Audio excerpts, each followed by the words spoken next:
Hey, what's up everybody? Alright, so what we're going to be looking at today is a Russian IRP single meal. Now this is menu number 2, and this type of ration right here was actually designated for the Russian MVD, which from what I could tell is some kind of like internal police. If I got any Russian viewers out there and you guys want to tell me exactly what the MVD does down in the comments section, that would be awesome. I'd really appreciate any information like that I can get. And before I move on, I know I've been gone for a little bit, and I just wanted to say it's good to be back, and thank you guys for sticking around and watching my videos. So, alright, let's go ahead and check this thing out. Right here on the front, you can see, right there, it's got menu number 2, and that's written with like a black marker. It's kind of cool. I mean, they're all individually handled and marked on menu number 1 or 2. Flip it over here on the back, and there's a lot of information on the back. You've got an entire menu list of the contents, exactly how many grams it is, and stuff like that, and how many are in here. Down here on the bottom, it gives you the calorie counts and stuff for menu number 1 and menu number 2. Production date was 5/24/2016, and it actually ran out 3/24/2018, so right now it's a couple months past date, but I think it'll be okay. Now I want to say before I go any further that Sticky Fingers 745 actually sent this ration to me. I really appreciate him sending it in. Gives me a chance to do a Russian single meal. As far as I know, I don't think they're making these anymore. They used to be around all the time, and I just don't see them anymore. So maybe this was kind of like a trial run with these, and they just made them for a little bit to see how well they worked out. All right, so we're going to get this thing opened up, and right here on the bottom, you can see that there's a tear notch. Now, like 75% of the people that I've watched do reviews of this end up cutting the bag here or up here on top. This bag right here, I believe, will hold water for you to purify your water in, because it does have a zip seal right here on the bottom. So you use this tear notch to tear it across the bottom, and then you've got a zip seal right here. But I'm actually going to use scissors to cut this open. That way I've got a nice clean line, because I do plan on keeping this. And as you can see, it looks like it's been vacuum packed. You can see that it's definitely been sucked pretty tight, which hopefully is a good sign. Now I'm just going to cut right along the bottom right here, and I'll speed it up for you guys.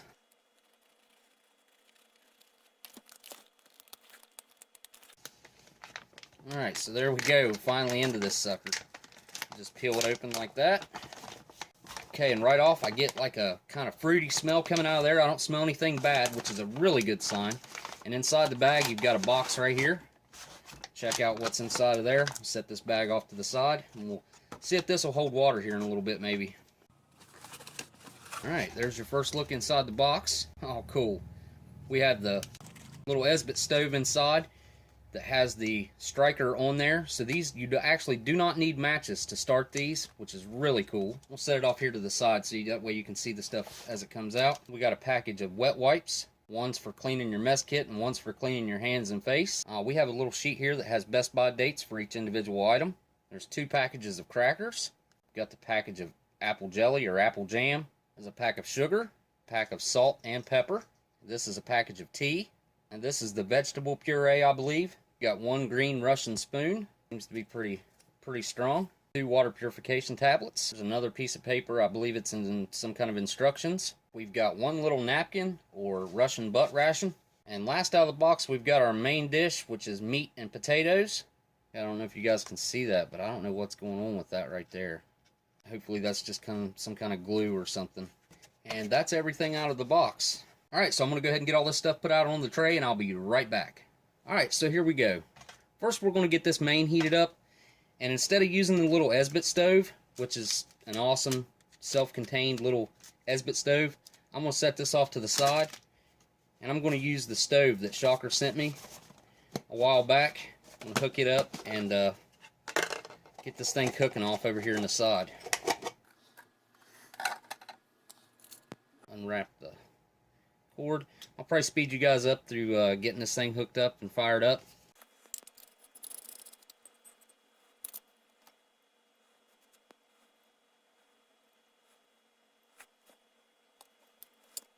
Alright, so I'm going to crack the stove gas on, and we're going to get this sucker lit.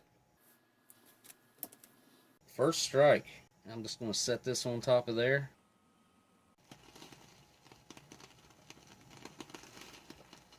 You can hear it almost instantly making noise.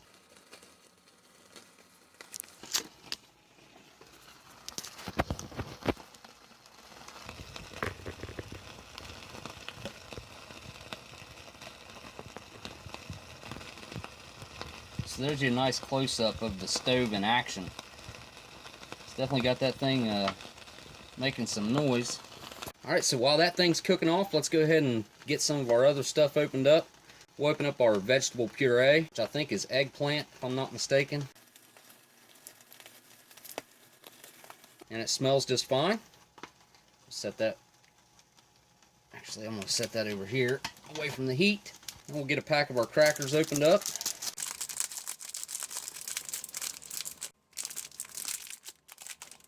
Give those a smell. Okay, those still smell like they're good. I hope. Russian crackers are notorious for going bad, and hopefully these ones are still good. And each package has 8 crackers in it, and these ones are still in good shape. Next, we'll get our tea started. Got one little pouch of tea here. And there's your brand since 1958. Smells like a black tea. Alright, I've got a little bit less than 8 ounces here, probably about 7. Previously boiling water.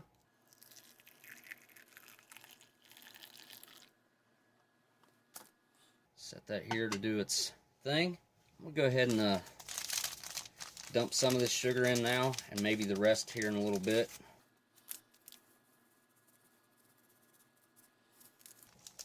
Probably about a quarter of that package. For some reason I was thinking that this is 20 grams, and I notice here you can see that that's the same brand as the tea, the same stamp right there.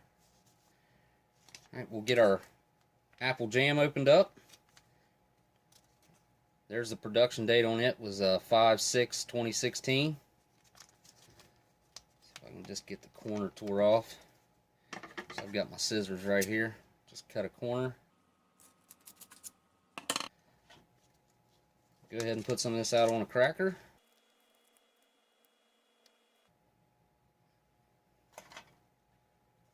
Alright, we'll go ahead and get our main opened up. I'm just going to go ahead and cut that open with my pocket knife, because it is rather hot.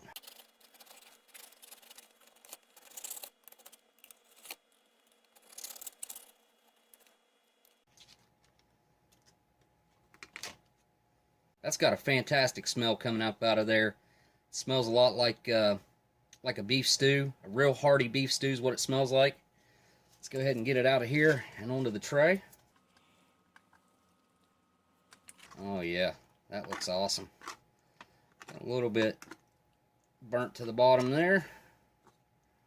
There's your bay leaf. Added in there for flavoring. Like each little container gets a bay leaf. I think that's a nice touch. Alright, I think everything's prepared. Let's go ahead and try out one of these crackers first. And they're not too hard. See, that's a nice flour-based cracker. Alright, here we go, down the hatch. Alright guys, so I think I got really lucky here. The crackers are in perfect condition. They're not stale at all. They don't have that weird off taste that the Russian crackers get.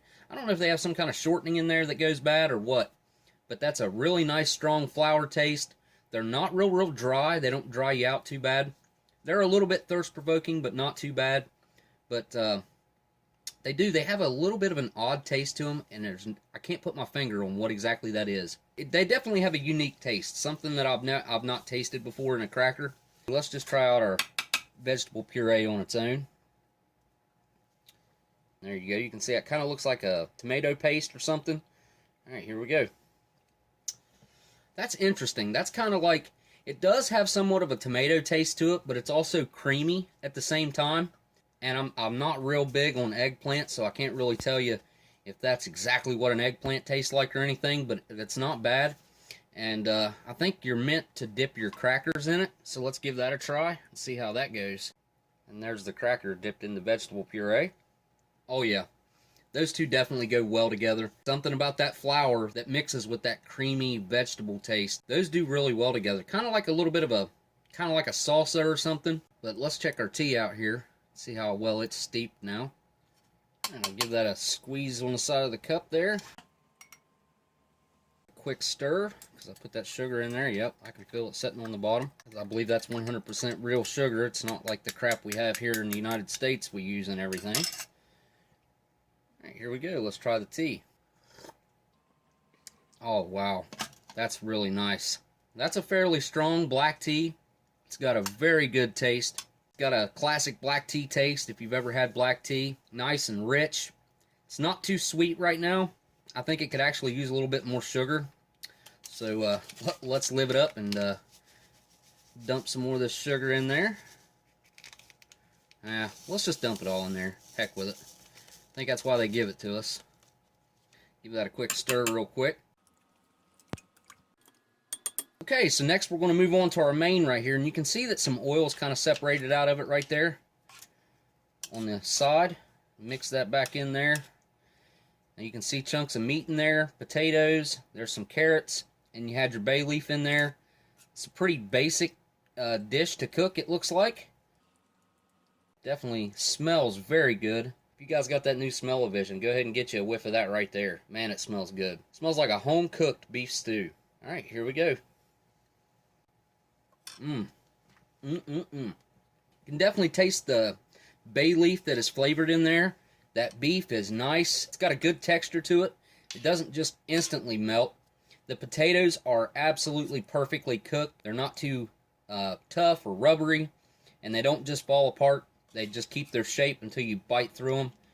Got to get me another bite of that. This is really good stuff, guys. If you guys get a chance to try out this Russian food, definitely give it a try. I'm going to try out our napkin here. Now, I don't really think that it needs it, but I am going to go ahead and add some of the salt and the pepper, just because they provide it, so I'm going to use it. And we'll put some of our salt up there. Definitely think this is going to kick it up a notch. Let's go ahead and give it a try with the salt and the pepper. You can definitely see that pepper on there. The salt's kind of dissolved already. Here we go. Yeah, that pepper definitely works on there, which I like pepper. I like anything spicy, really. Go ahead and add some more of that to this dish. All right, let's try our tea out with all the sugar in there. Oh, man. That right there reminds me of the sweet tea that my grandma used to make when I was a kid. She'd make sun tea. She'd leave that out in the sun all day, and she'd load it down with sugar. That's definitely very sweet now. It's almost like a dessert drink. Very nice. And like I said, that's a real strong tea, so probably getting a good caffeine jolt out of that too. So I've really been looking forward to this. Try our, I think it's called pavidla. I'm probably butchering it, guys. Russian apple jelly or jam, and a lot of people call it apple butter. So let's give this a shot for our dessert. Yeah, that's just fantastic. That's got a nice, sweet, and tangy follow-up after you get a bite of it. The kind that like makes your mouth water. It tastes like pure apple, which is what it is. I think it's just an apple puree with a little bit of sugar added. This is definitely your dessert here. It's a very good, nice little treat at the end of your meal. And it's probably got some good carbohydrates in there.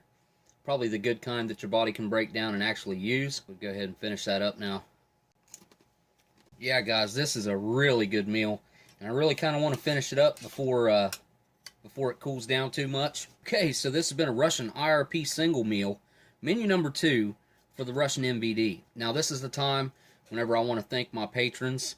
You guys are awesome, and of course there will be a list of them that's probably already up on the screen. And also, if anybody wants to, and they don't want to be a part of the Patreon, I set up a PayPal just for this. If you guys just want to do like a one-time thing, that's down there. Also, I wanted to thank StickyFingers745 for sending this meal in. I'm going to put a link that's going to be popping up right here. There will be one of those little information things pop up. You guys click on that, and that'll take you over to his channel. Go there and give him a subscribe. Really great guy with all kinds of really cool content over there. Tons and tons of videos and tons of hours of entertainment over there. So if you guys like this video, go ahead and hit that thumbs up for me. That helps me out a lot. And if you're not subscribed and you like the video, go ahead and subscribe to my channel. And if you do, make sure you hit that bell to turn the notifications on. That way you know every time I put a new video out. Basically, YouTube wants you to subscribe to my channel twice. They want you to subscribe, and then they want you to turn notifications on. Also, I've been having people telling me that they've been getting unsubscribed, that they do not get the notifications. And I know I've been a few weeks without putting the video out. Just life happens. If you guys wouldn't mind sharing this on Facebook and all your social media for me, that also helps me out tremendously. All right then, I guess all I want to say is Thank you all for watching, and I'll see you on the next ration review. Later.